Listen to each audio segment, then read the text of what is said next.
Hey, this is Stanley, the Falklands broadcasting station. Been instructed by the government of the Falkland Islands to call you and ask you to repeat the message. For the purpose of avoiding bloodshed and property damage among the population, we hope that you shall act prudently.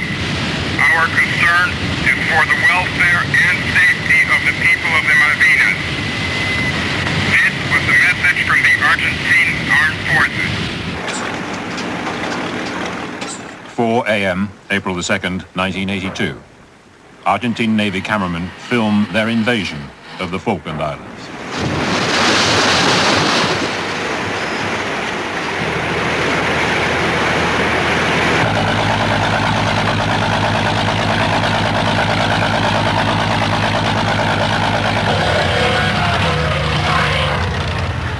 Frogmen landed first from a submarine, followed later by the main assault force.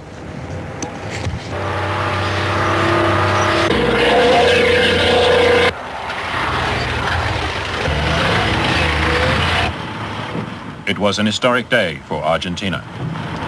Por supuesto, como argentino me sentí muy emocionado y también como... I was thrilled. As an Argentine and as a professional soldier, I was thrilled to be taking part in the recovery of these islands that had been in British hands for so long. It made me very proud. Me llenó de orgullo.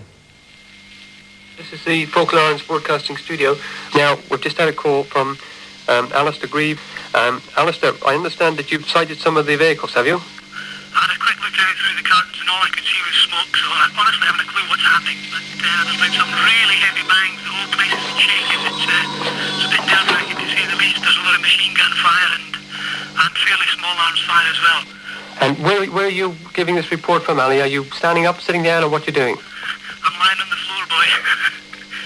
Now, the situation, as you might hear, is that the radio station has now been taken over. We have three Argentine members. We have everything recorded in 2 tapes. Yes. Okay, for the population. Well, just a minute. If you take the gun out of my back, I'm going to transmit that to you. If you take the gun away. But I'm not speaking with the gun in my back. Everybody was very, very low in spirits. Obviously, we didn't know whether we were going to be shot or what was going to happen. Taken back to Argentina. Everybody knew of the regime over there, the military government, what they'd done to their own people. They knew they wanted the Falklands, and our future, well, we didn't know our future.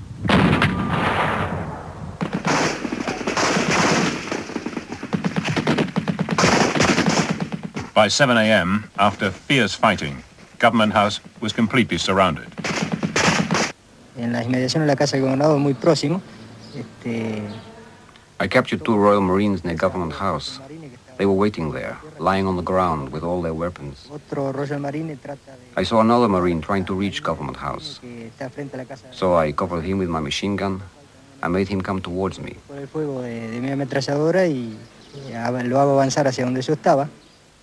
Suddenly you're in their hands. I mean, there's 3 casualties of theirs lying in the garden in Government House. I mean, what sort of mood are they going to be in? You know, when their Oppo's sort of shot up. And so when he actually lying down, I felt a bit humiliated, but I also felt apprehensive about what was going to happen next. But one of the Argentine officers, he came along and he actually struck one of the guards and told us to stand up. And he stood up and he shook my hand and he shook a few of the guys' hands and said that, you know, we shouldn't lie down and we should be proud of what we'd done. I was quite pleased actually that we were stopping, you know. I made no bones about it, you know. I didn't fancy sort of, you know, getting shot to bits. La diferencia fundamental es la falta de motivación que... The Royal Marines lacked our motivation. I think the reason for our motivation was the cause we were defending. You have to understand, we were defending something that was ours. They were simply following orders as professional soldiers. En este mapa que vemos acá de la República Argentina, las Malvinas aparecen ubicadas en la zona austral. Toda esa distancia que hay está separada por el mar. Ese mar que es el mar argentino. The Malvinas are a national cause in Argentina. Pupils in primary school learn about their lost heritage, of how the British stole the islands from them in 1833. Youngsters are shown that the islands are part of Argentina's continental shelf. La plataforma continental va a ser la prolongación del continente por debajo del agua. From a South American perspective, Britain's claim to the islands is absurd. Even an unpopular dictatorship would be acclaimed if it could recover the Malvinas.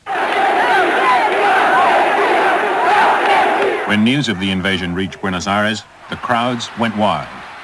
The military regime's record of violent repression, the economic crisis, all were forgotten overnight. The national dream of reoccupying the Malvinas had been realized.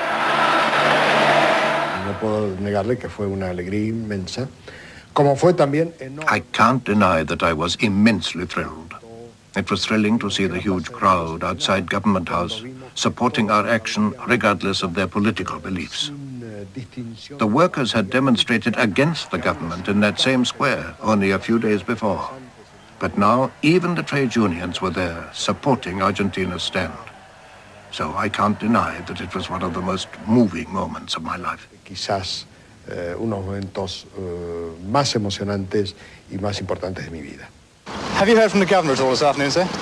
In London, there was outrage that the government had allowed British sovereign territory to be invaded.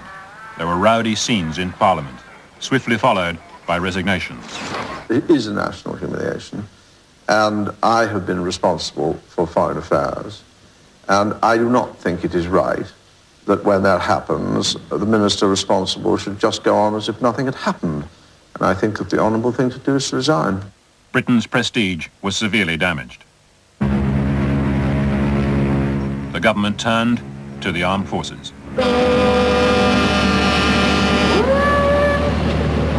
I think everybody thought it would all be over before we got there. You know, there'd be a few little troops on a little island, and when they seen the Royal Navy coming, they'd scurry home. You know, it would be all over.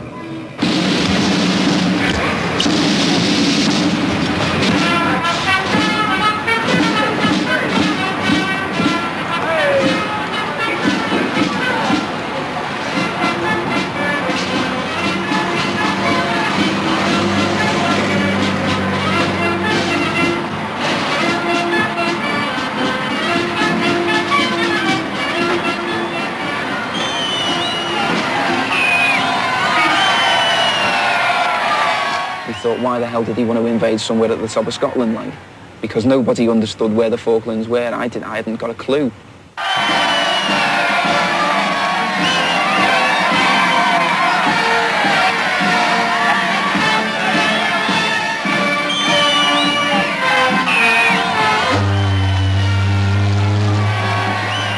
I've always said years ago, God, if there's ever a war breaks out, I'm swimming back to Belfast where I was born. You know, they're not getting me to war. No, I didn't join for war. I didn't want to go, but I thought, well, I've got to go. You know, the taxpayers have been paying my wages for all these years, and okay, they've called my number for once. They've called all our numbers for once.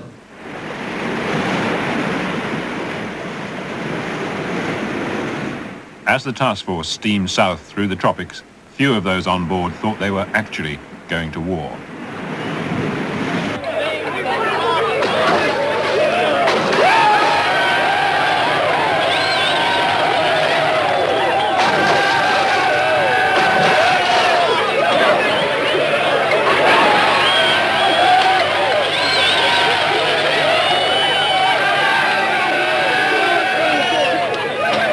In his letters, he was really thrilled. He'd said, the social life is fantastic. You know, we're playing darts and there's loads of people, cards and cribbage games. There's lots of deck games going on. And he said in one of his letters, whatever's waiting for us down there, nothing will look so bad if we've still got this happy atmosphere on board ship.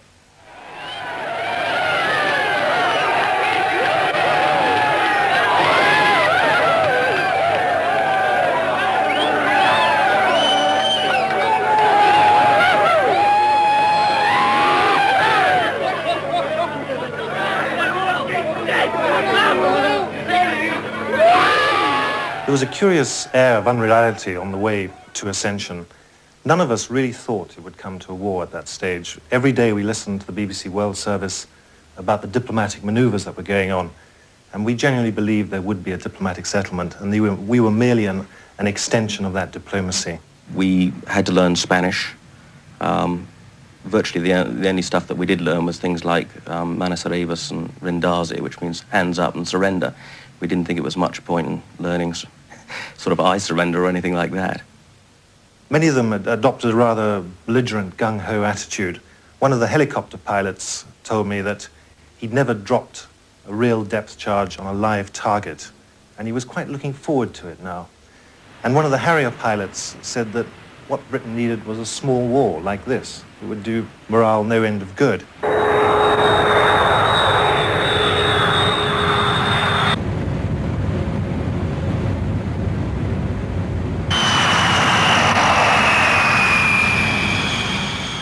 The Falklands became an armed camp.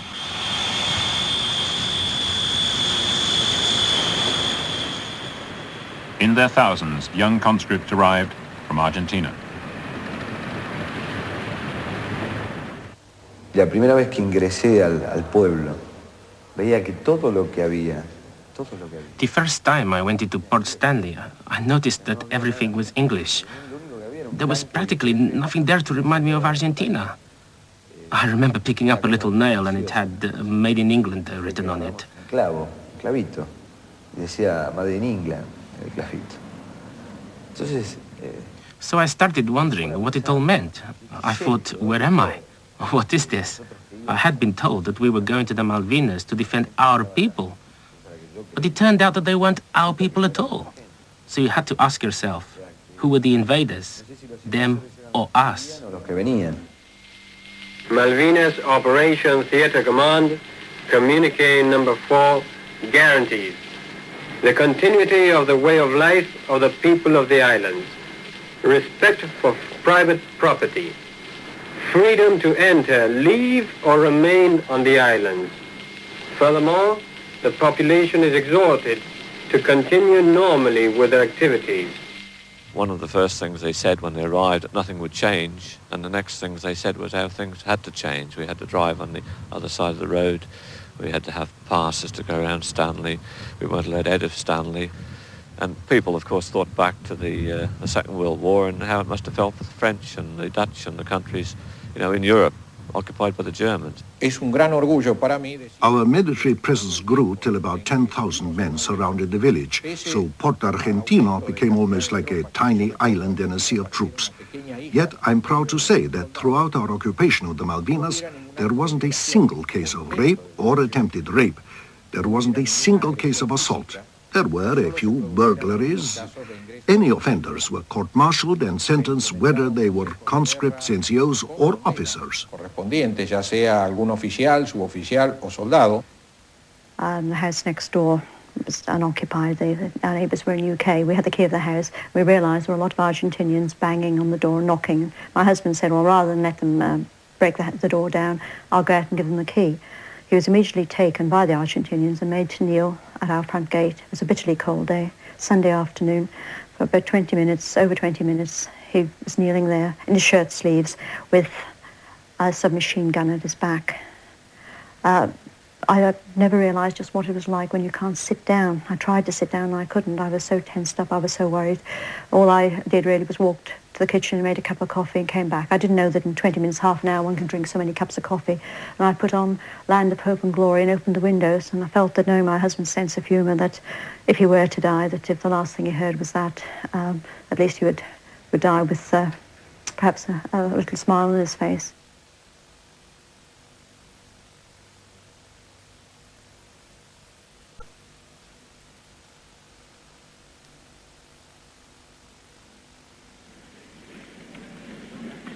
Most straightforward possible fashion.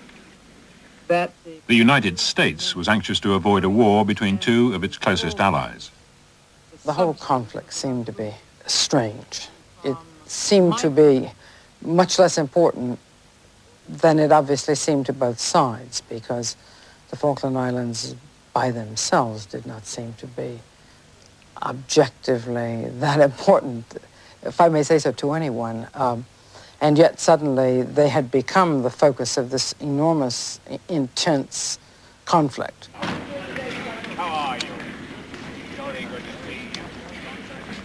Alexander Haig desperately sought a negotiated settlement. On board his peace shuttle was David Gompert.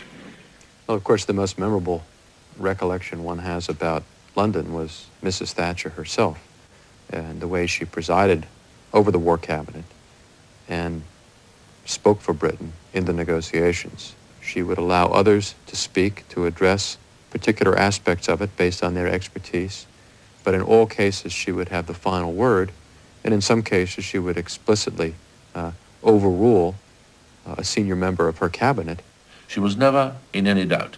There may have been those of us who at one moment or another thought, should we just give a little bit more? Would it finally end the problems which we hadn't yet faced of actually invading from ships in the South Atlantic?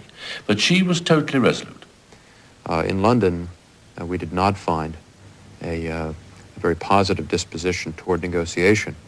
The view there, quite simply, was foreign troops have occupied land over which Her Majesty's government is responsible, and the issue at hand is the removal of the troops, not the negotiation of the conditions after those troops are gone. And that's about all we received by way of encouragement in London.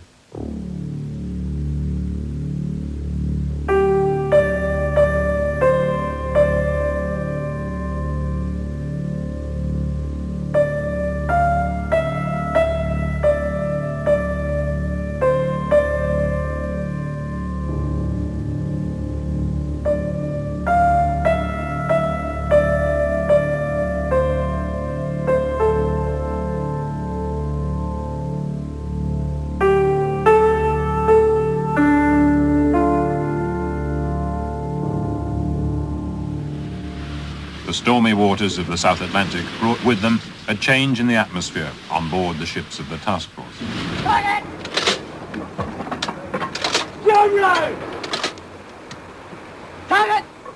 The closer they got to the islands, the greater the need for military preparedness. The Royal Marines who defended the islands in the original Argentine invasion had been deported to Britain by their captors. Now they were returning as part of the task force. We were a little bit of a celebrity status, with the other Marines, It's sort of, what's it like, being under fire, and what's it like sort of doing this, that and the other, and you're sort of swept along with the old thing about, well, we're going to go down there and sort of dick these lot, and as we got nearer, the old, for Queen and country and all that was going out the window, And it was more of let's get down there, do it, and let's get back, And if we don't have to go down and do it, great.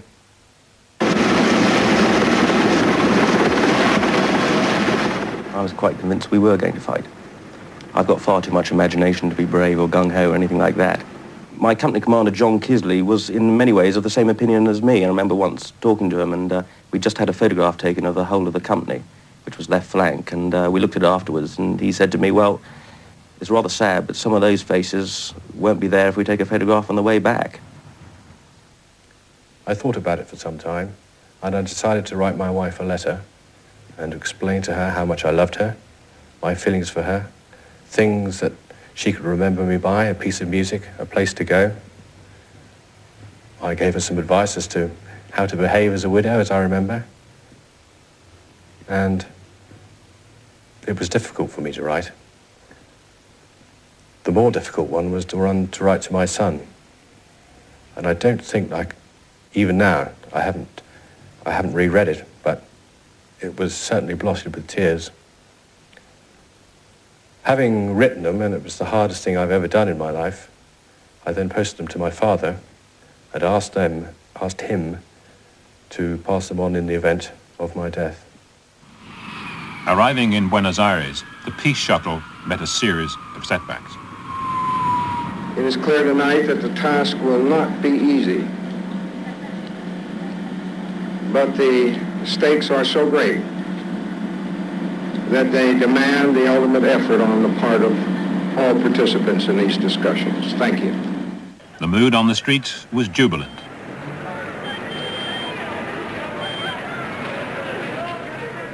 The junta promised the Malvinas would never be surrendered. Argentina would never give up its birthright.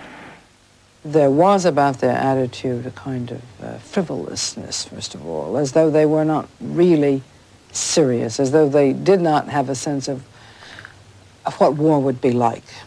They had no sense of the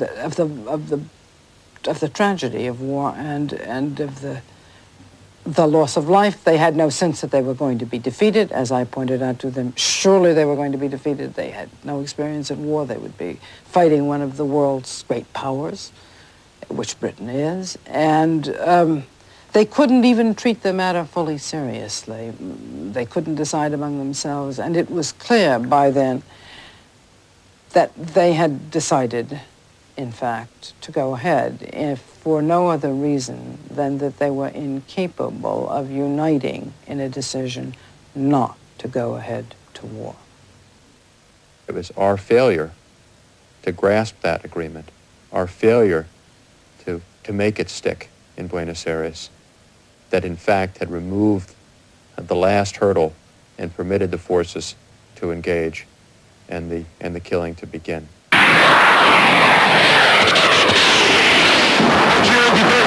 Se repite el ataque contra Puerto Argentino. Artillería nuestro, Artillería nuestro. Ahí pasó, ahí pasó, ahí pasó.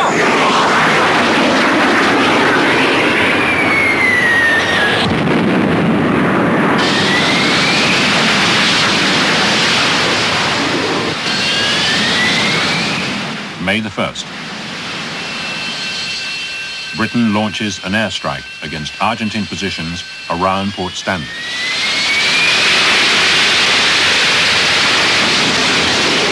We were woken by a friend saying, they're here, they're here, they're here, the British are here. And I was so elated that I stood in our front window and jumped up and down. And as I turned around, I realized that the Argentinians, the machine gun nest just a few yards away from our house, were pointing the gun at me and indicating that unless I got down, they were going to shoot me.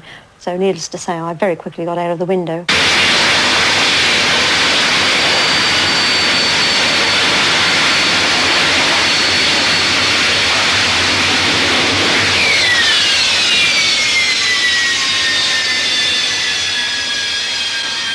We were probably far more overconfident than we should have been.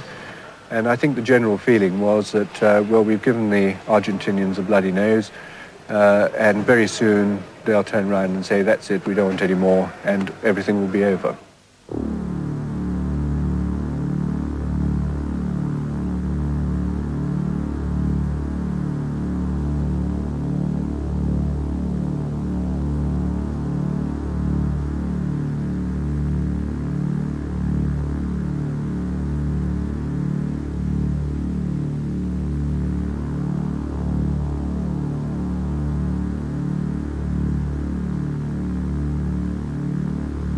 Argentina was not defenseless against the task force.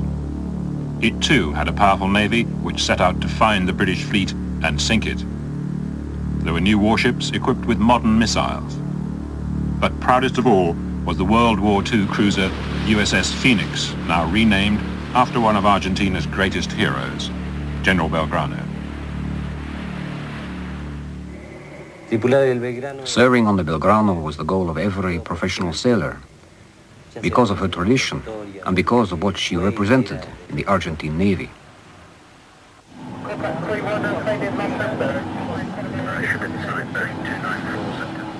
The nuclear submarine HMS Conqueror had been patrolling the South Atlantic for a fortnight. It shadowed the Belgrano for 2 days. The ship right ahead on that bearing. 294. At 4 p.m. on the 2nd of May, under direct orders from London, it fired 3 torpedoes at the cruiser.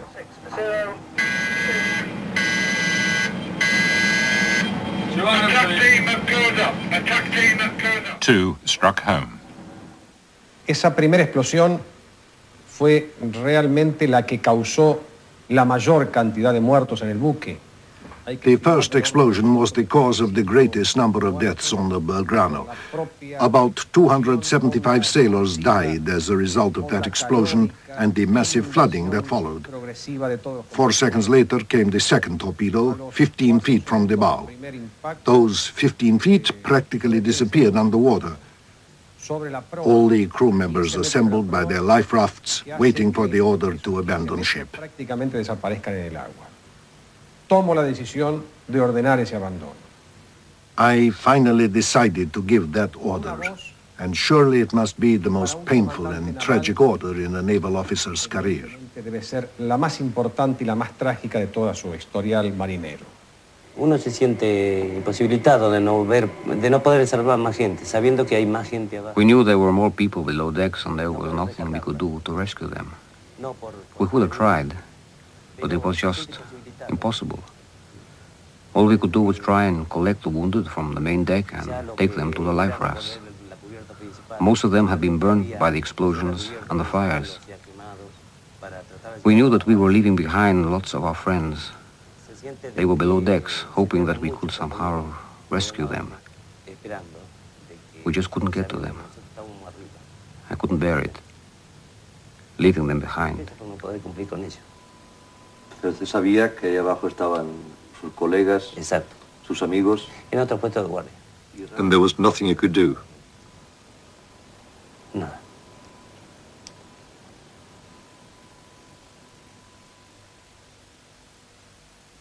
Driven by strong winds towards the Antarctic Ocean, the life rafts from the Belgrano drifted in sub-zero temperatures. After 2 days, some were recovered by the hospital ship Valparaiso.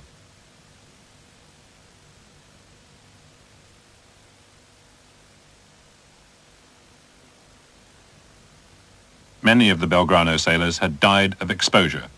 They had literally frozen to death.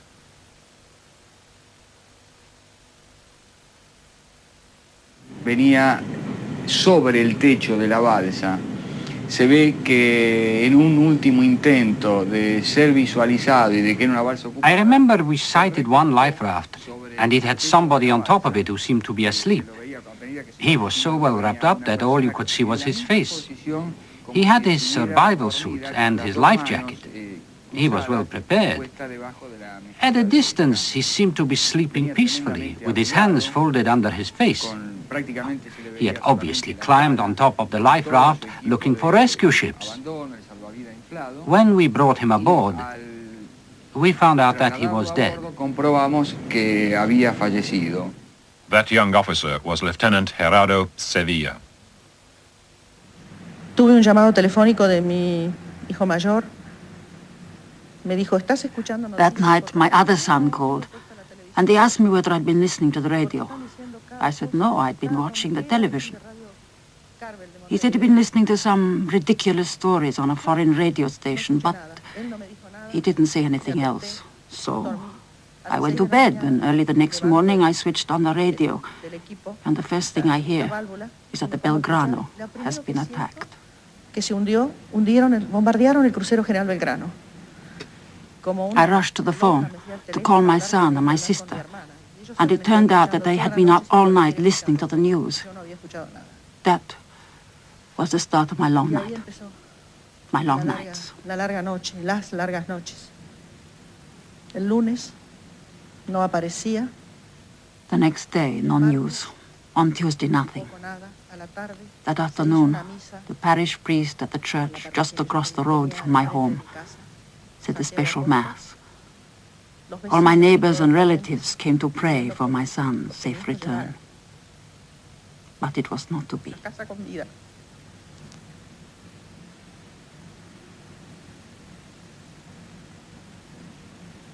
No fue así. Desgraciadamente no fue así.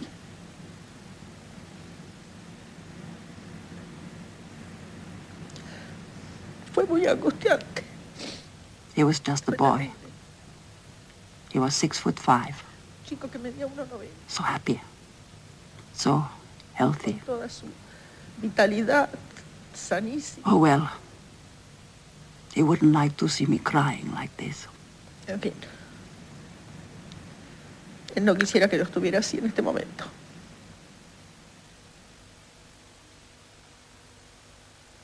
Commander speaking. Today we've had a large measure of success. The Belgrado, the Argentinian cruiser, has been torpedoed to the south of the Falkland Islands by one of our SSNs. Any euphoria following the sinking of an enemy vessel was short-lived. Argentine Navy pilots were determined to hit back.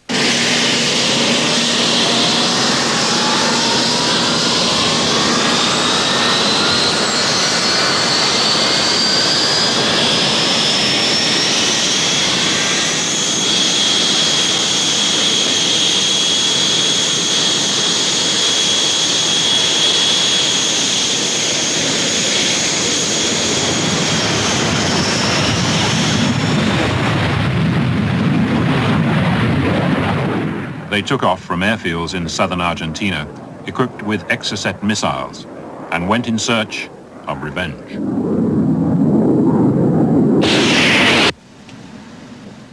HMS Sheffield was on the lookout for enemy aircraft well forward of the main British fleet.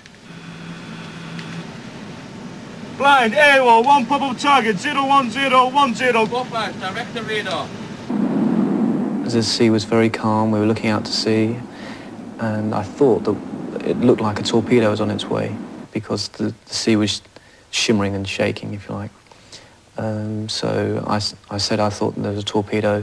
The pilot also had trained his glasses around to the same spot, and he said, no, it's an Exocet. The officer of the watch and other members of the bridge crew started to take cover. But I remember myself and the second officer of the watch becoming transfixed to the missile on its way in, which really does amaze me now when I come to think of it, but we watched it almost to the point of impact when we quickly huddled together and dropped to the floor.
San Carlos, the place chosen for the British landings.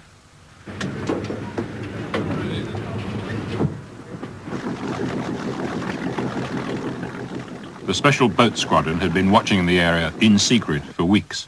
They were amazed to find it only lightly defended. En fin, cantidad de lugares. We couldn't possibly defend every single spot where the British forces might have chosen to land. We didn't have enough resources. We had to defend the main target, Puerto Argentino. Of course, the Argentinians are trained by the Americans or influenced by the Americans and believe that we were also. They've therefore thought if they were doing it, they would land in Stanley, and they assumed that because we had American influence, we would land as close to Stanley. We don't do it that way. And quite apart from anything else, it would have caused terrible and totally unforgivable casualties to civilians. And it's just not the British way of doing things. We prefer a rather more subtle, approach to these matters. Subo a su puesto de observatorio, ya se había despejado un poco la bruma y no solamente estaba, ¿no es cierto? I went up to the observation post and the mist was lifting.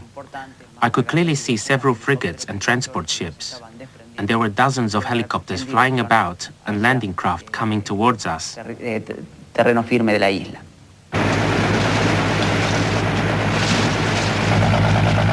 Realmente era impactante. Now let me tell you, it was quite a sight. I had never seen such a fleet deployed in front of me. There were 5,000 troops about to land, and there I was with my 40 men. When we hit the beach, in my particular boat, the ramp went down, and a naval order, which is part of their drills, I suppose, went out as troops out, and not a soul moved in the boat. Because, of course, when you move a paratrooper collectively, you don't shout out, you shout go. And this Royal Marine shouted again, troops out! Nothing happened. And then a quick-witted Sergeant Major shouted, go! And everybody flooded off the boat.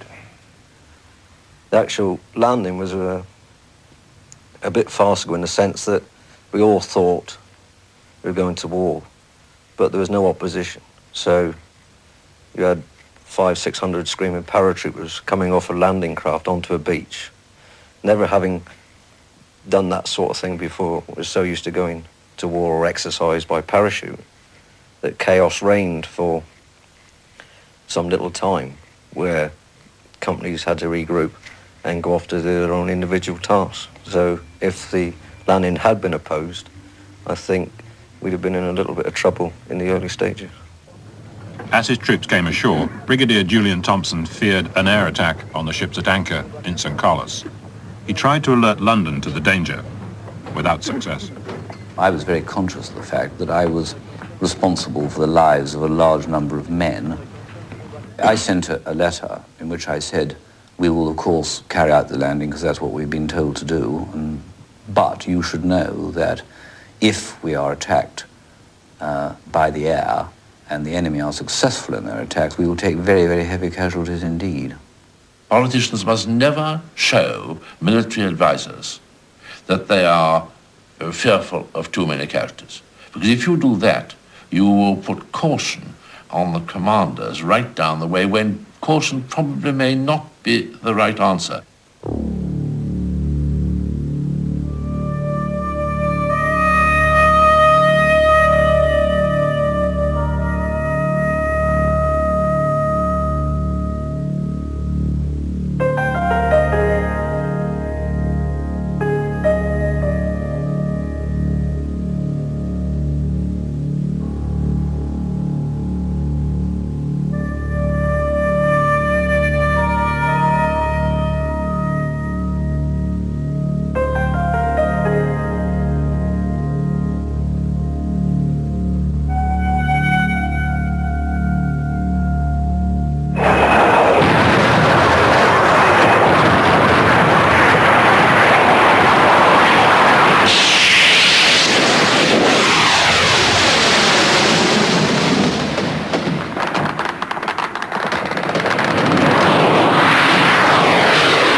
You're a fast jet pilot, you've got to be good or you're dead. I mean, it doesn't matter which country you come from because they've got to have bloody good reactions, they've got to be good.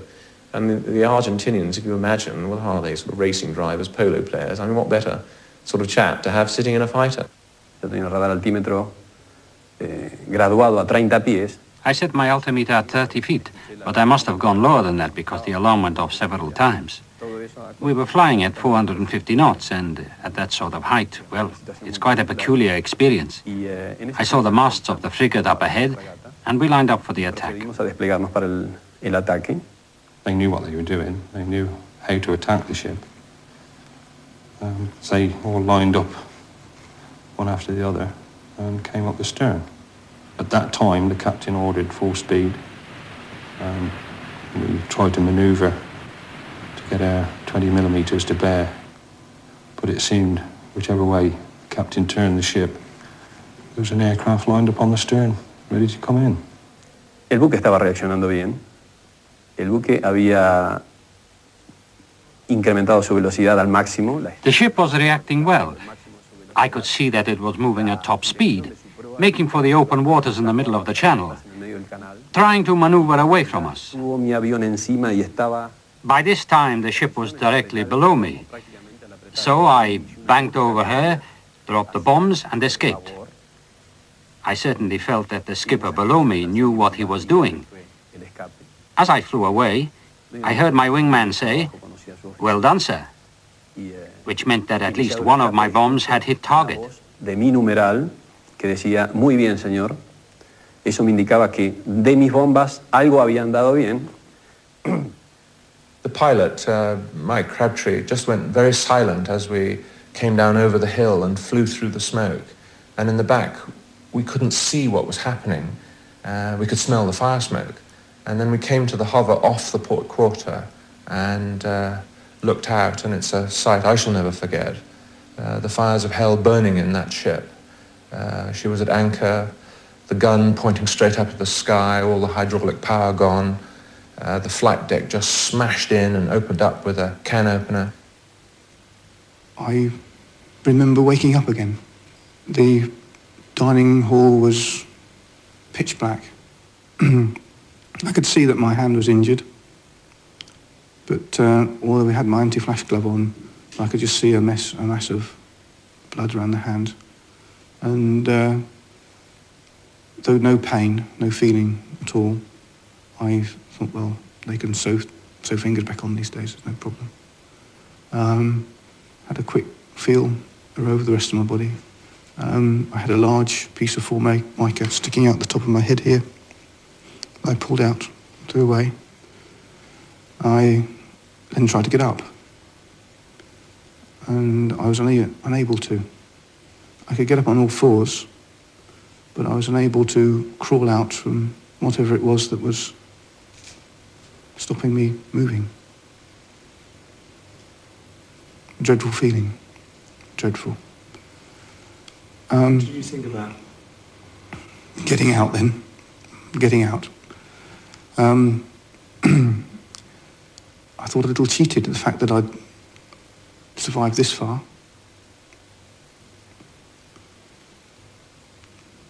You pray. And I could hear somebody moving around in the debris. And he came up to me and said, "Oh, you're all right, mate, all right." And I said, "Okay, get this thing off my back." I couldn't even see the man, it was so dark. But I certainly know what I was thinking about those days. That time, my wife was 5 months pregnant at the time with our first child.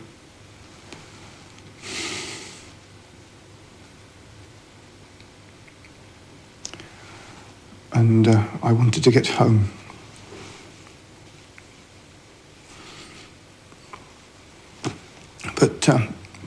But like a miracle, the ship must have slewed round, but we got a breath of sweet-tasting air. The hole in the side must have just caught some air and it wafted. And we took a large lungful and I started moving to the back end of the ship.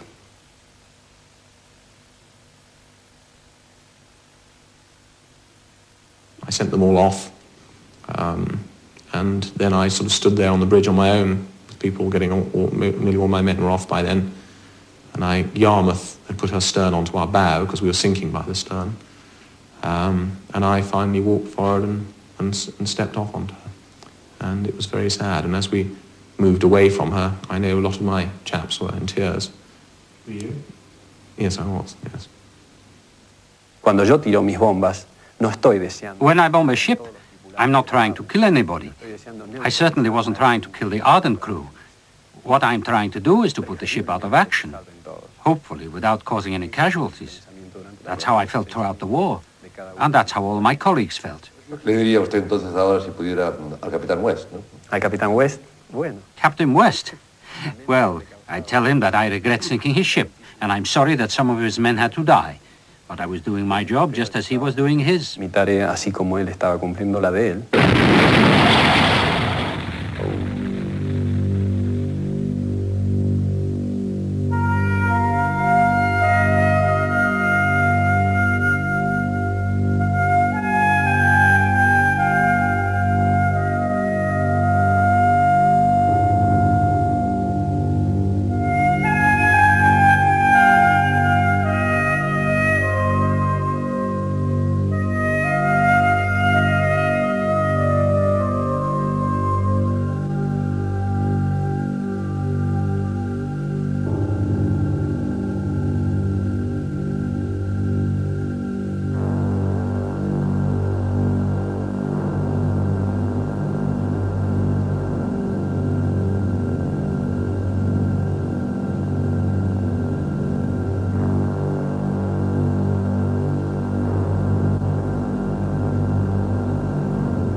Called by HMS Minerva, contact northwest 40 miles. Well, all we saw was one Pucara that was flown by a chap called Major Tomba. And my first run in, I shot at him and shot half his left aileron off and set his right engine on fire. So I was hitting all right, pulled away and thought he would go into the ground. Not a bit of it. En ese momento miro el ala de mi avión y veo. I looked at my wing and saw a gaping hole. It looked a bit like a rose with open petals. Parecido a una rosa con los pétalos abiertos. Miro hacia arriba. Then I saw the two Harriers flying over me. My plane was shaking, but it was still flyable. So I flew on trying to get away. Pero si los comandos reaccionaban, los motores funcionaban bien. Well, this time I came in slower. So I put my flaps down to bring my nose down so I could aim more easily. Noticing the height in my head-up display quite carefully, but tracking nice and smoothly, and fired a long burst into him. Set the port engine on fire, knocked bits off the rear fuselage, and the canopy shattered. Y siento otra ráfaga.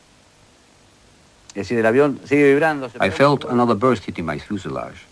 The plane was still shaking, and then an engine caught fire. I could see I was beginning to lose control. The fire started spreading, and then suddenly I completely lost it. I had to eject.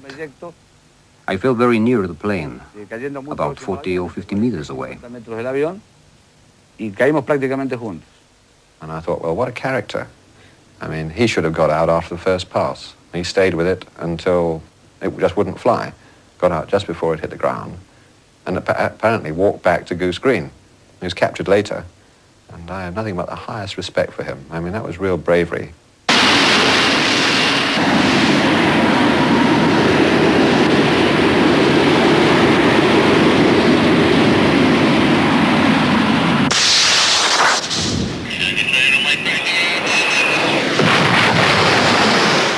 I called the ops room after having shot him down and said, more trade, that means anything else for us to do. And the fellow said, wait. I said, what do you mean, wait? He said, well, actually, we just had our ops room strafed with gunfire, 30mm cannon. The man across the desk from me has lost the top of his head, and I've been hit in the arm, and I'm just collecting myself.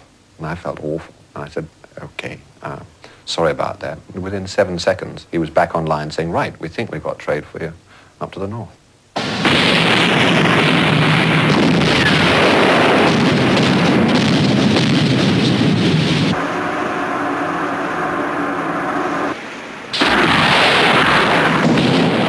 Argentina's pilots sustained heavy losses. Only a few survived being shot down.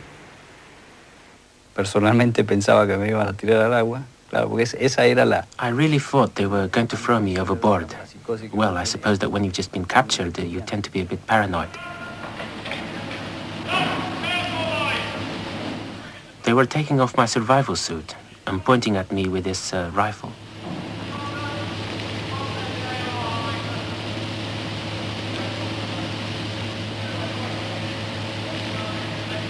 But I also felt this great sense of relief. After all, I was alive.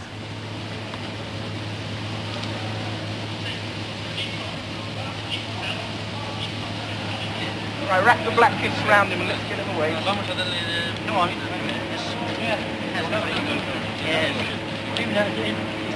Then I looked down and I noticed that my left leg was at a strange angle. It was dislocated. I was in terrible pain. So they injected me with morphine and painted an M on my forehead. 88, push out of it, don't stop. Leave that on him for a while. You may have to take. He has got a complete fore and aft dislocation of his left knee, probably rupturing some of his thigh muscle. He had a dislocated left kneecap patella bone, which I've reduced the dislocation. We've now wrapped him up. He's got a nasty lot of bleeding around the joint. Allí, antes de entrar, pienso que el capitán Holly también. They took me to hospital and this doctor told me, "Here you are just another patient." And the truth is, that's exactly how I felt from then on. Of course, I was in British hands, but I was never really treated like a prisoner. I was just another patient. Although many Argentine planes were shot down, the task force remained vulnerable to air attack. On May the 25th, Atlantic Conveyor was hit by an Exocet missile. When we drove up, there was a chaplain from the Merchant Seamen's Mission in Manchester sat in his car on the door, waiting for us on the road. And I saw his little blue badge on his lapel. And I thought, something's wrong. So he said, "Can I speak to you in the house, please?" So I said, "Yes, come on." So I said to the children, "Go in the kitchen, please." And sent them away in the kitchen. He took me in the lounge. He said, "I'm afraid I have some bad news for you." I said, "Just how bad?" He said, "I'm afraid it's the very worst." And then I couldn't get rid of the man. I just wanted him to go. And he said, "Children, make your mother a strong cup of tea." I can remember that. And they came and they kept saying, "What's the matter?" I said, "Shh, be quiet, I'll see you later." And then he went. And then, of course, I told the children. How did you tell them? I just said that the ship had been hit and that the dad had been killed. And they sent me a duplicate map saying Frank Folks was buried at sea on Wednesday, the 26th of May. I got his plastic bag and there was his pipe, his wristwatch, his St. Christopher, his wedding ring. I was very upset about them taking his wedding ring off because it worried me. It was very, very tight. He'd never taken it off. And I worried how they'd got it off his fingers. And he always used to wear a cap down below because he didn't just like to get oil in his hair. And his cap was in this plastic bag, but they were all wet, still as they'd come out of the sea.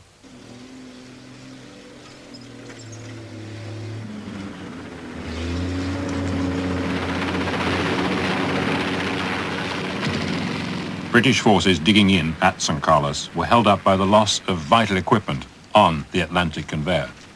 But Julian Thompson was under pressure from London to get on with the war. At the time, it was clear to me that back in England, there was a political need for a victory so that we could be seen to be doing something, seen to be winning.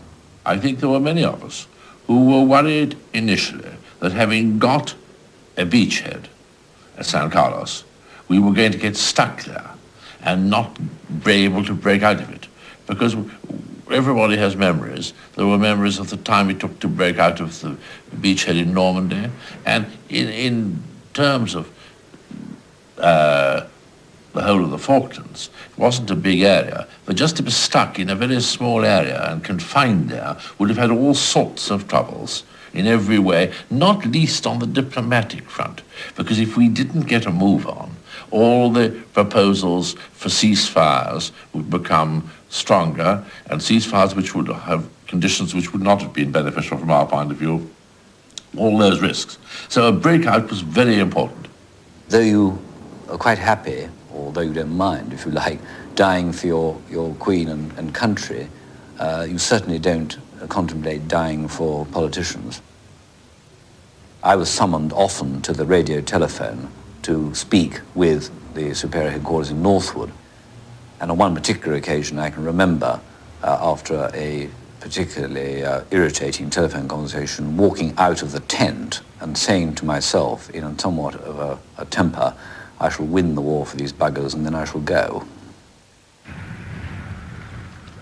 On direct orders from London, the 2nd Parachute Battalion launched an attack on the Argentine stronghold at Goose Green.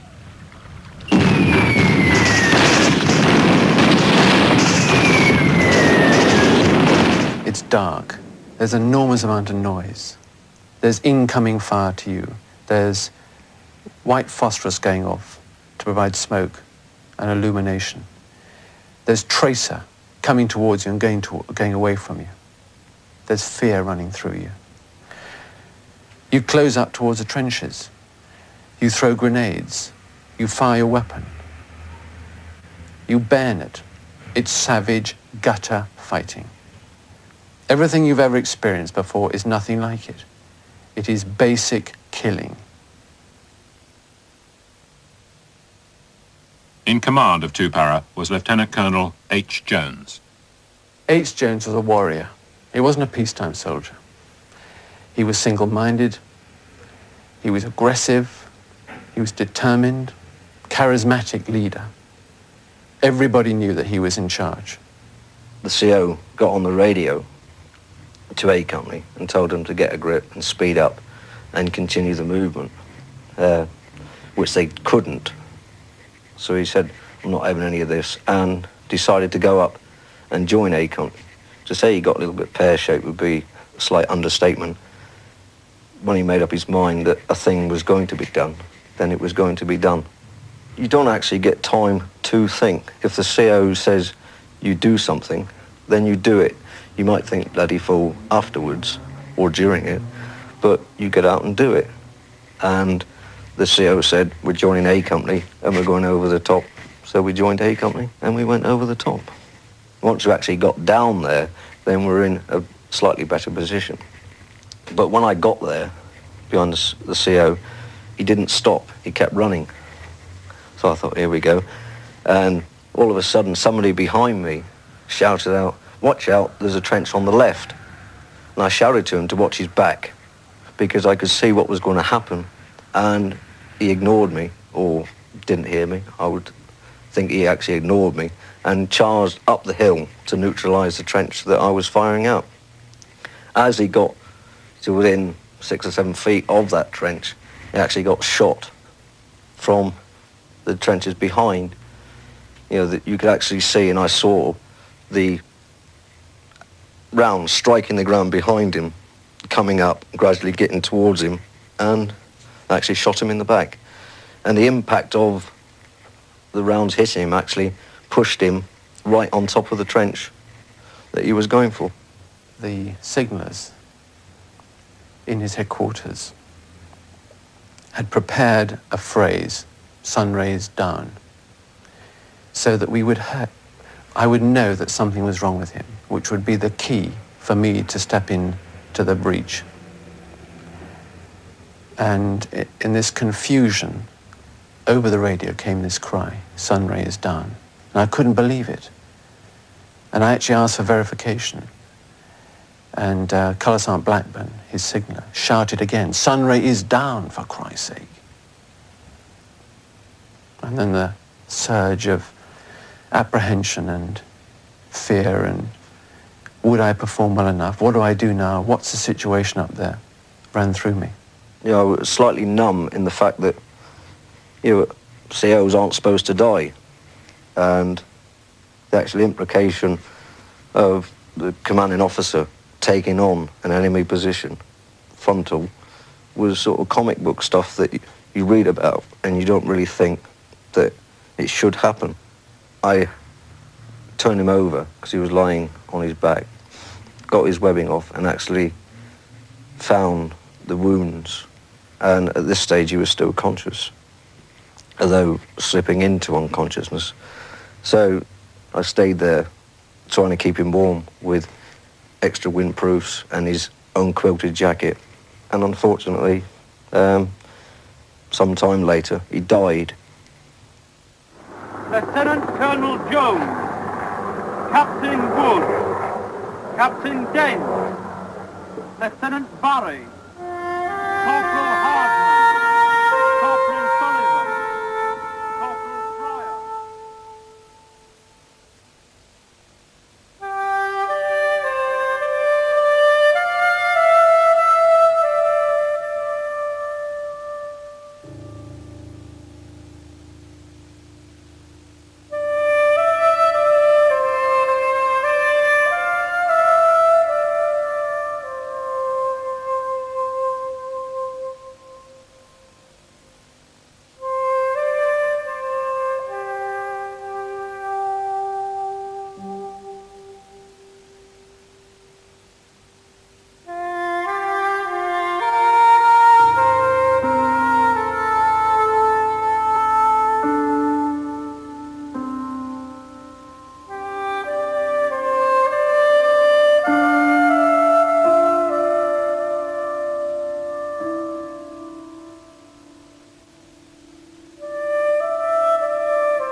Next to the prisoner of war cage, which was the sheep pens, was actually a pile of ammunition that had to be moved, and we had a rough idea that it was booby-trapped.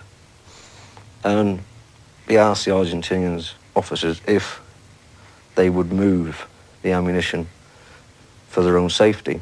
So they detailed off some men to actually help move the ammunition, which was artillery shells and mortar ammunition. And they're moving it, and all of a sudden there was a bang, and there was a booby trap there. And the soldier involved, right next to the booby trap, was actually in a vacuum, flames and explosives. And the only thing that could be actually done for the soldier, because we couldn't get to him, was actually he was shot to take him out of his misery, because there was nothing humanly else to be done for him. And then I actually thought, I'm lucky. It was an eerie sort of silence, pitch dark, freezing. Then the mind just ran riot, and I felt tears trickling down the side of my face when I thought about good blokes that actually died that day, and the fact that more were likely to die tomorrow, and a lump came in the throat. And I lay there for a good couple of hours actually going through the events of the day.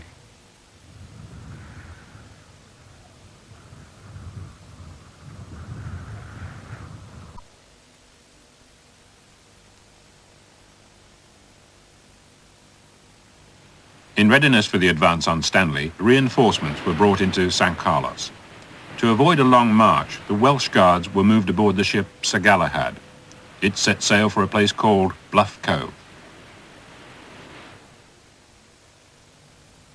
Due to bad weather, the Sir Galahad was diverted away from Bluff Cove into a small inlet called Fitzroy. Major Ewan Southby Taylor was horrified by the ship's arrival. Crammed full of troops in broad daylight, it was in grave danger of Argentine air attack. He wanted the men moved urgently off the ship to the safety of the shore, just 200 yards away. And I put it to the senior officer that I could find on the stern of of the Galahad that my considered and professional opinion as a landing craft officer and somebody involved in amphibious warfare for almost all my career was that they should get off first and then wait. He was adamant that Bluff Cove was his destination and not Fitzroy. I was equally adamant that I was not going to take him to Bluff Cove in anything in daylight, and I was, of course, tragically proved correct only a few hours later when one of my craft was sunk. I pointed out that it was only 200 yards away. It would take maybe only 20 minutes to get all his men off. He said he wouldn't put his men in a mixed load of ammunition, which we had from Sir Tristram, but we had the boats alongside to take the men off. I explained to him that this is war. We don't operate to peacetime restrictions during war, and that the men were in grave danger. And I think that was probably the most serious and most often made point that I put across. And eventually, in a fit of extreme anger, I told him that he was behaving extremely irresponsibly and that I would not be held responsible for what happened to his men. And of course, tragically, 3 or 4 hours later, I had proved absolutely correct.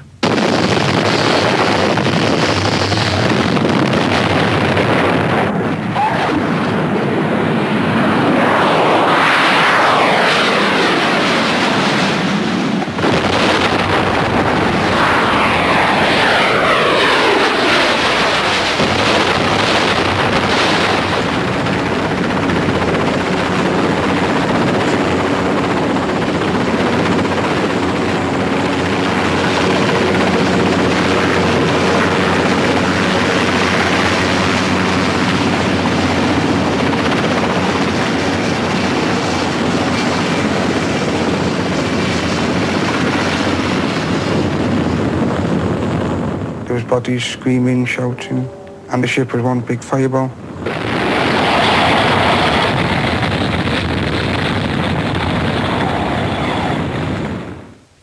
There was nowhere for the flames to escape.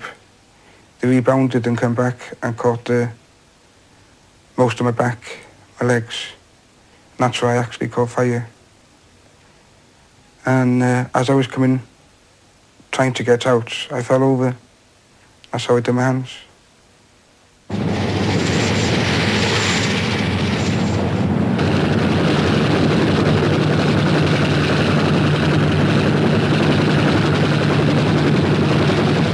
It was red hot, the deck, as if the metal had been in a forge in a blacksmith's. To me, it was like as if I was seeing double. There was a hand, and the ripples, the skin off the hand should actually come off to the top here. And it was like a glove on top, and it was flapping about on both hands.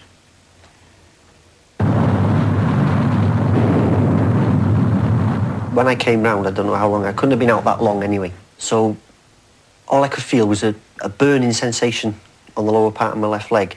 So I didn't think nothing of it, so I automatically tried to stand up, not thinking nothing of it. And I remember looking at my left hand because that's what I was more worried about because it melted. And when I stood up, my leg had gone. There was just little bits left of it.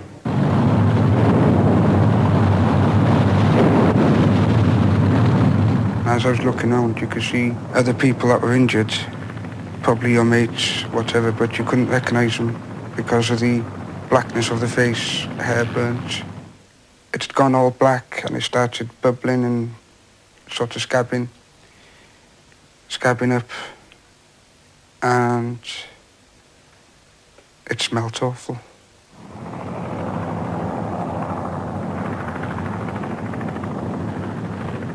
I was bleeding from the head, but there was nothing desperately wrong with me. And I knew where the door was, and I started thinking about getting myself out. And I tried to get up onto my knees, and the thickness of the smoke, which was layered, stopped me breathing straight away. So I had to go back down onto the floor. Unfortunately, I was in somebody else's remains at that time. But I felt it, I couldn't see it. So I started making my way towards the exit, where I knew it was. And a chap from the back of the room, very, very muffled because of the smoke and the darkness, he started screaming that he'd lost his leg. And that was the the biggest deciding point in my life, whether or not I was going to go and help him or get out. Nobody would have ever known because it was just him and me left alive in the room. And I decided I wanted to be a hero. So I went back for him, and we were calling to each other through the darkness. And I was still desperately trying to talk myself into turning around and making my way to the exit. Anyway, I found Kevin Woodford by accident. I must have trodden on the stump of his leg, because the next thing I know, a fist came out of the darkness and clobbered me one.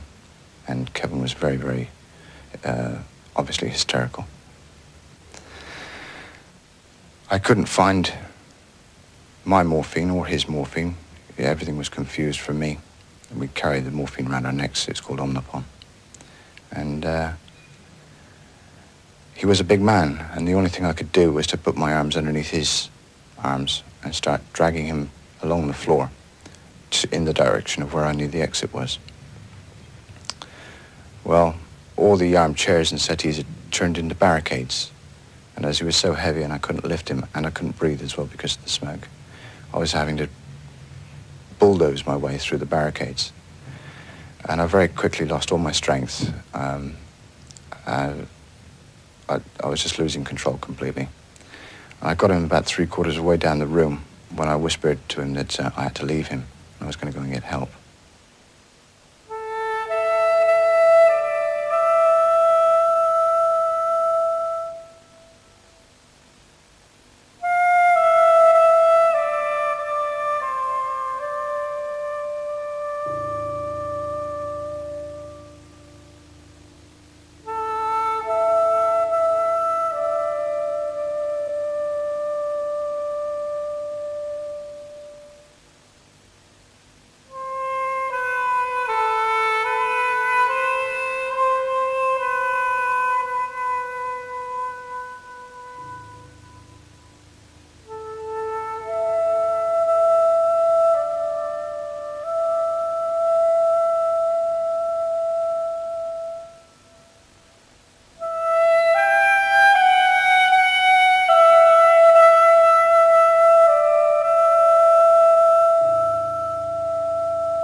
When the helicopter landed, I was in a stretcher and I was supporting my left leg in the air. And obviously, there was a lot of bits hanging off it, so I suppose it looked very horrific. When they actually got me off the helicopter, I looked around, there was a film crew there, and they seemed to jump at me. So I was a bit annoyed at that. I don't know whether I swore at them or told them to go away or whatever. And they were filming me, probably because they'd seen the state of my leg. Casualties were airlifted to the British hospital ship Uganda. Chris White, suffering from shock and convinced he'd left a man below decks to die, tried to take his own life. I noticed that they hadn't taken my Omnipon, my morphine ampule off of me, which was affixed to my dog tags around my neck.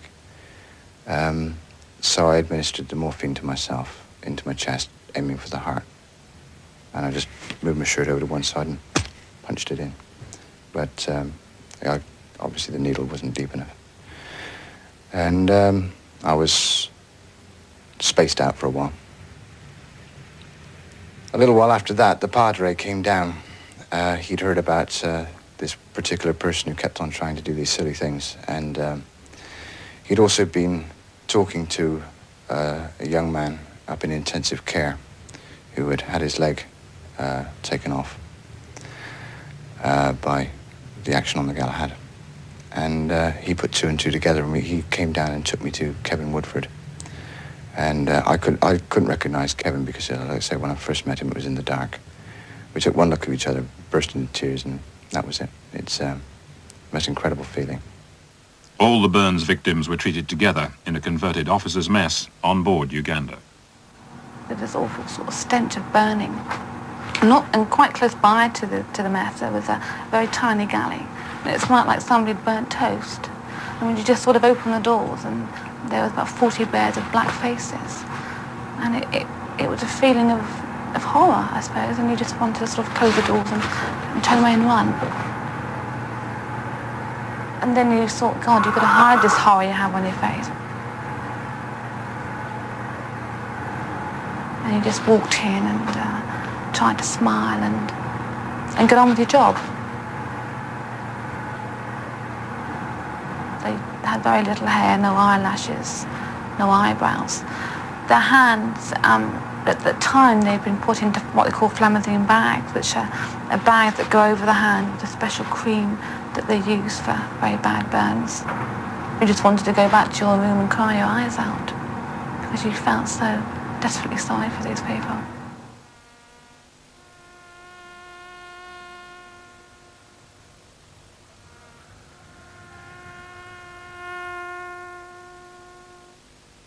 I could have got those men off in 20 minutes. No question of that whatsoever. And anybody with any professional sense would have taken the advice of the on-the-spot expert, regardless of rank. But unfortunately, I was not wearing the rank of a lieutenant colonel, who, as far as I can make out, was the only man who was prepared to listen to him. And I think probably in my career that was the most angry I have ever been, although I was not directly involved. It was certainly the only time in my career that I have felt almost shame at being involved in something that has gone wrong. And although I blame myself partly for not insisting with even more vigor that the men were brought ashore, I feel that I am not actually to blame for the deaths of those men. And it gets through to me even now after 6 years, 5 years. The distance from St. Carlos to Stanley is 60 miles. British troops had to walk the whole way.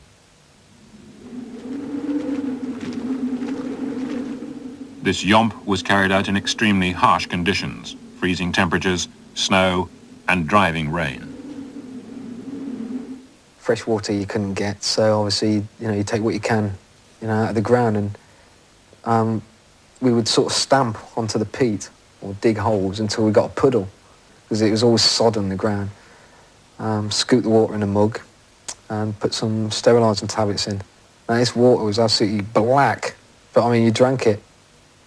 No matter how many tabs you use, sterilising tablets, it's going to end up taking it out on you. Now, myself personally, I never had any underpants on by the time we got to Stanley. And there's quite a few guys like that because, having the shits. One of the lads in our troop just undone his zip and just cut through his underpants and just tossed them away and just carried on walking. I mean, there was nothing else he could do. I mean, the doc, he just said, the only thing you can do, because you're losing body fluid, is to just drink lots of water. Of course, we're drinking that crap again.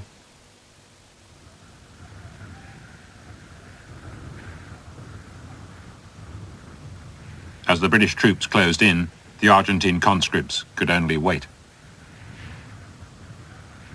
Dug in on the mountains around Stanley, they prepared for the final battles. In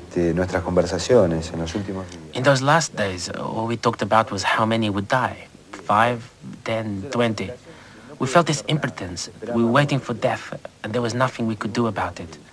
So you looked back at what you'd done in your life. But we were 19, so there's not much we could have done, really. For the British, too, there was an anxious wait.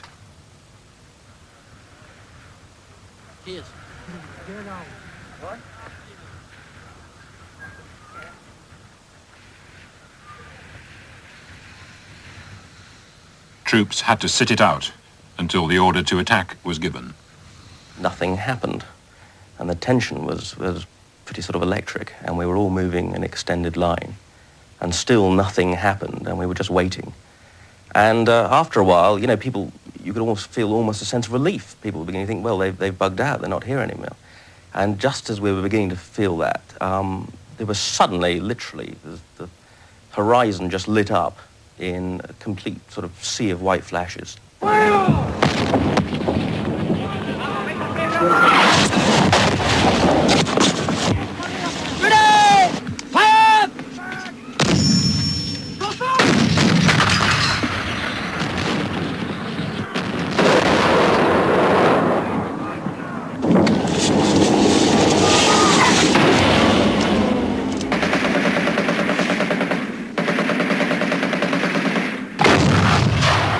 that initial firefight was quite incredible. It was like being at the wrong end of a machine gun range. And the noise was incredible. And I think we were fairly stunned for a minute or two. And you really had the feeling that if you raised your hand, you know, slightly in the air, it would be shot off. Y cayó una granada y le pegó al pibe este y lo levantó en el aire. A grenade exploded near us and lifted the soldier up in the air. There was shouting and screaming and explosions and bullets flying. Complete chaos. Anyway, he stood up and shouted, "I'm hit, I'm hit." Me hirieron, me hirieron. He was swearing and screaming at the top of his voice, but he could still walk. He turned to me and said, "Here, take my rifle." He handed over his ammunition to another soldier, and then he started shouting, "I'm leaving, I'm leaving." I suppose he meant it was over for him, that he'd had enough. This was all happening with the British troops right in front of us, very close by. It was all so crazy. It's hard to explain now. Anyway, he started walking away and they threw a phosphorus grenade at him. And he actually caught fire and started screaming. He was like a human torch. But what really bothered us was that he was lighting up our positions so that the enemy could see us. So we started waving him away. At that point, we didn't care whether he lived or died. Well, you can always tell if you're close to someone when they've been hit, because you hear the crack of the bullet, but you also hear a sort of horrible sort of thwack as the bullet hits sort of solid flesh and bone, and it's pretty unpleasant. It's an extraordinary noise, I suppose. Very grim, and you just, even if you've never heard that sort of thing before, you just instinctively know exactly what's happened. And one of my soldiers who had a night sight suddenly saw one of them. And we heard the crack, and we heard the thump as it hit the Argentinian. There was a moment's silence, and then there was most terrible screaming from this Argentinian. And he was screaming for his mother. And there was complete silence from both sides at this point, and both of us listened to it. And I'm sure we, in a way, were just as horrified as the Argentinians. It really was an awful noise. And it went on and on and on. Terminé de cargar y me levanté. Y cuando me levanté, I finished loading, and when I stood up, there was a British soldier right in front of me. By this time, they were all over us. And then he shot me. He shot me in the head. I felt as though I was falling backwards in slow motion. They must have thought I was dead. They just left me there. But in fact, the bullet hadn't hit the skull. It ran down my helmet and hit me in the back of the neck. And I thought, my God, I'm alive. I turned around, I don't know how, and started crawling back on all fours. I tried to stand up, but I couldn't. I reached the edge of the mountain, and I remember seeing the whole valley beneath me. It was like a vision of hell. The most terrifying sight I've ever seen. Explosions, fires, machine guns rattling, soldiers yelling and screaming. An inferno.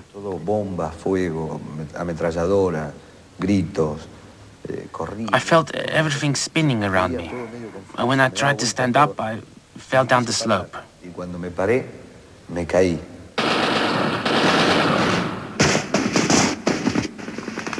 A mí ya me daban por muerto. Cuando me llevaron. They all thought I was dead. I was conscious, but I just couldn't move a single muscle. So they rolled me up in this blanket and put me on top of this pile of bodies. Later, a sergeant came along, jotting down the names of the dead soldiers. He was crying. He looked desperate. Well, it was such complete chaos, and he started talking to me, and I must have blinked, because suddenly he realized that I was still alive. As we started going up the mountain and the enemy were just melting before us, we just went faster and faster until we got to the top. And in a way, we almost couldn't believe that we'd got to the top. And there, just 4 kilometers away or something, and clearly in view, was Stanley. We could see the lights. And I think for a second or two, we just sort of stood there looking at this with euphoria that, you know, we'd done it. And of course, that was fatal because at that moment, from 200 meters away, an Argentinian automatic weapon of some sort and several other weapons opened up on us. And in that initial sort of burst, which was almost a sort of ambush, really, 3 of us were hit.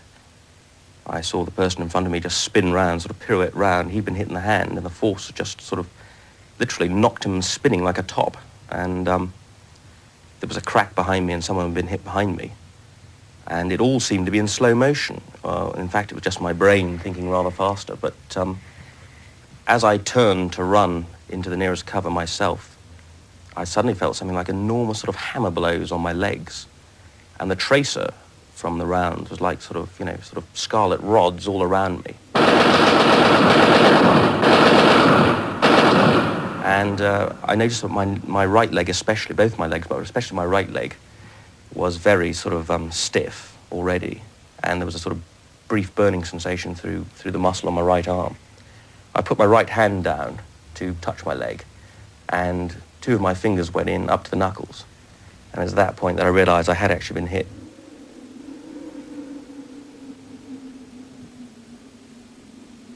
The stretcher bearers found it very difficult to get into us. Eventually they did, and they started carrying us down.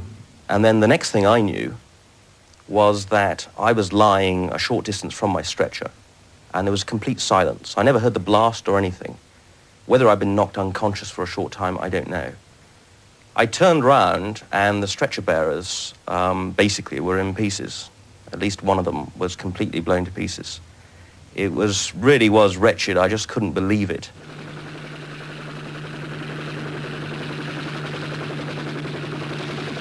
As the British moved on towards Stanley, Argentine dead were left scattered across the battlefield. Burying them was a gruesome task. The first guy I came across, he had all of this part of his face here was totally missing, and he had upper chest wound, and I took his dog tags out. And while I was doing it, I was talking all the time. I was going, okay, right, I'm just going to undo his dog tags and, right, yeah, here they come, yeah. Not because I was trying to tell the lads what I was doing, obviously I was just trying to stop myself from thinking about this guy. Because, you know, you'd find a wallet on him and there'd be a picture in there of them with their wife and kids. And I was looking at it and I thought, well, you know, fucking hell, you know, that could have been me lying there. Everybody we came across was all twisted.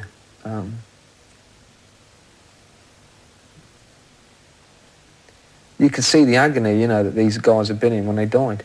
I mean, their legs were all twisted, their arms. And then we found an Argentine officer. He'd been injured. He had a belly wound. I can't remember who found him. And they called me over, said, oh, come on over here, Lou, and have a look at this guy here. And went over. And he was sort of, he started speaking to me in English. And he was telling me, you know, that he didn't know why he was, you know, why we were fighting either. I feel bad about the bodies, you know, the state of them and everything. And, you know, the way we sort of just toss them into a hole.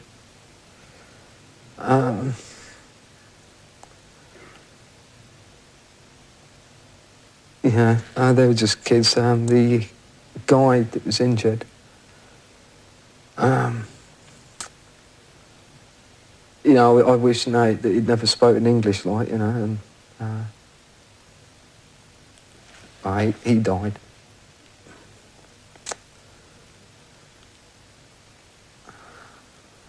Can we stop a minute?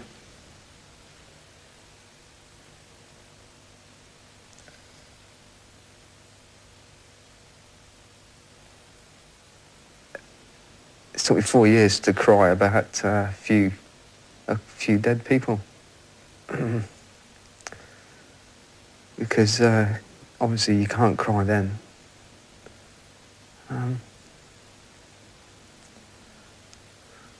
you got a job to do and you do it.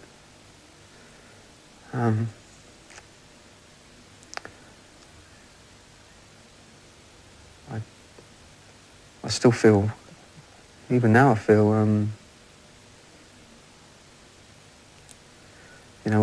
why am I crying? Or what?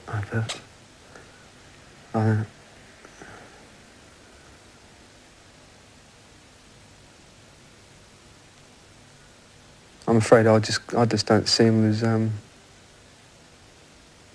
enemy,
Entonces hay una toma de conciencia de que ya we realized that it was pointless to carry on. We had no more cards to play. Reducida apenas a 10 o 12. Our artillery was down to about 10 or 12 guns. Apoyo aéreo directo. We had no air support. Los ingleses The British were just off our shores, shelling us. Para reforzar sus propios fuegos. Our men were exhausted. They had fought hard and had lost much of their equipment. If we'd carried on, we would have just have been wasting lives. That is the conclusion I reached. So then I discussed it with the High Command before accepting the British offer of a ceasefire and the start of negotiations.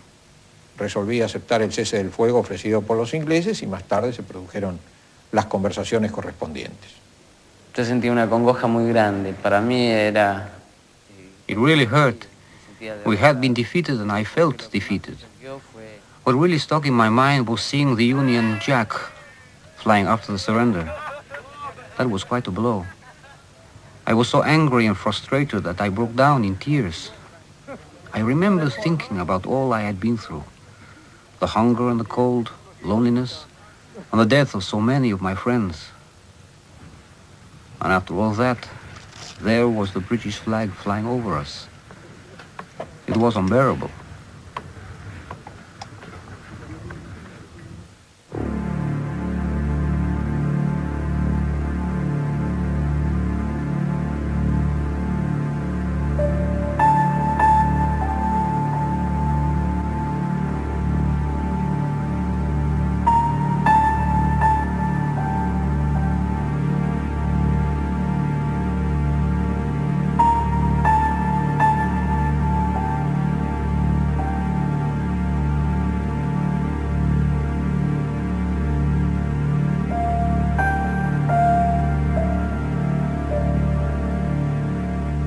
As I walked around the corner and actually Stanley came into view, I thought, bloody hell, was it all worth it?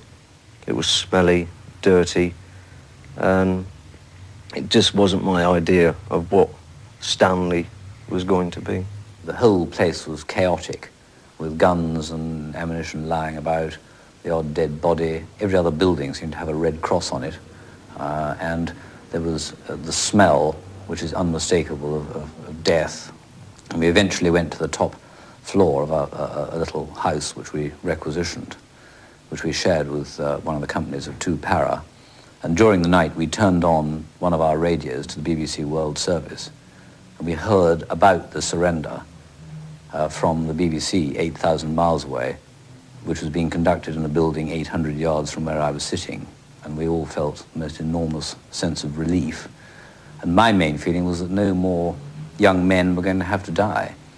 It was not like winning a football match or anything like that. It was just an enormous sense of relief that it was over and we could all go home.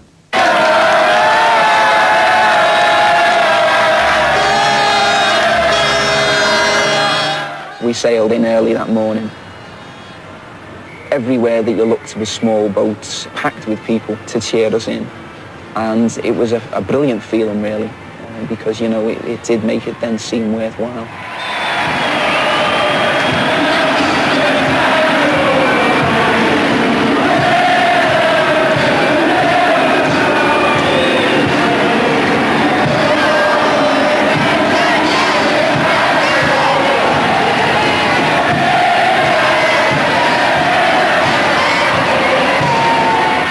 Just upset you.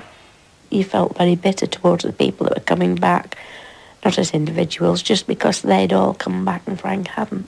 Great, wonderful, you're wonderful.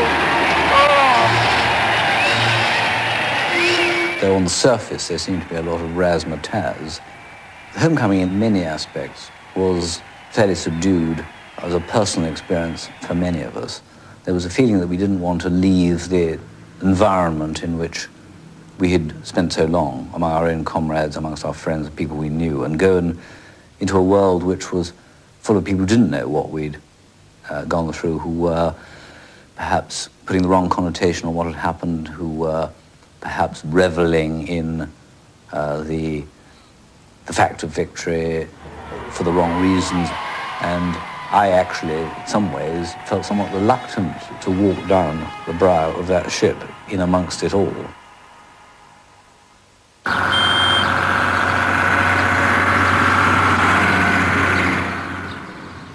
Returning to Buenos Aires, conscripts found that life seemed to go on much the same as before the war. Entonces fuimos a un boliche, como le decimos nosotros, a una boate. I remember we went out to this bar and I walked in and I thought, well, this can't be a very happy place after all that's been going on. I went up to the bar and I ordered a beer. And I looked around me and the place was full of happy faces. Everyone was having a good time, celebrating as though we'd just won the World Cup. You'd think that nothing had happened in Argentina. No había nada, no había pasado nada. Acá en la Argentina nunca pasó nada. Entonces uno se pregunta. And I asked myself, how many fathers did I kill? What was the point? Did I do all this for my country? What's my country? Are you my country? All those of you laughing and dancing and having a good time while we suffer? It's not resentment. I'm not asking for any reward. All I'm saying is, look, we risked our lives at 19. Many didn't come back. But we did. What are we supposed to do now? Nosotros estamos acá y ahora qué hacemos.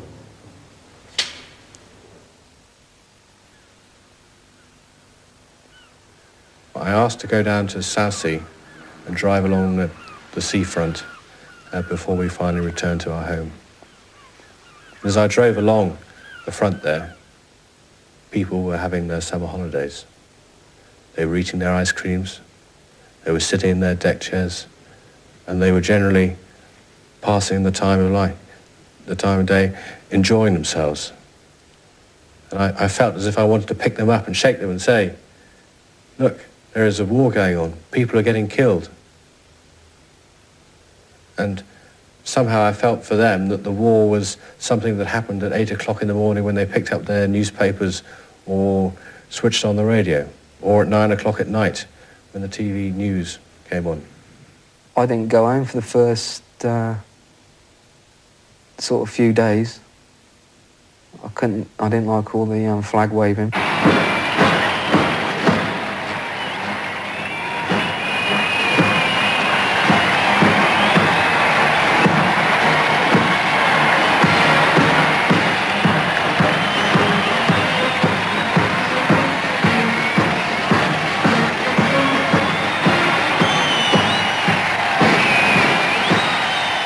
Strangers would come up and say something stupid like, did you kill anybody? You know? Or they'd be slapping you on the back and buying you pints, and you'd go along with it a bit, yeah, I was down there and all that lot. But you never really tell them what it was like, you just tell them, well, basically what, as much as the British public do know.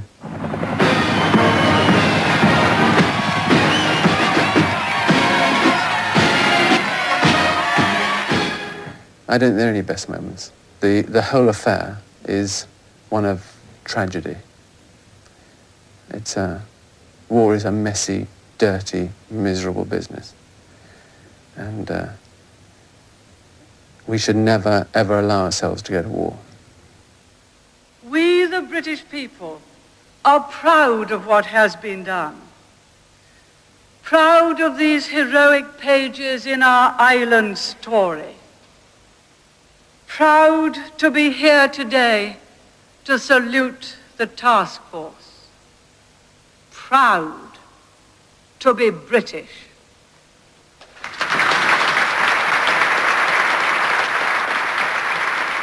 We went to fight because they had invaded British territory. And it's really all a question of pride. And I think Britain had to have that pride in herself. Or as a nation, we would have just been, what now? They had to do it. Oh, the price that my family paid. No one will ever know exactly what price we paid. Perhaps it was worth it for Britain's sake.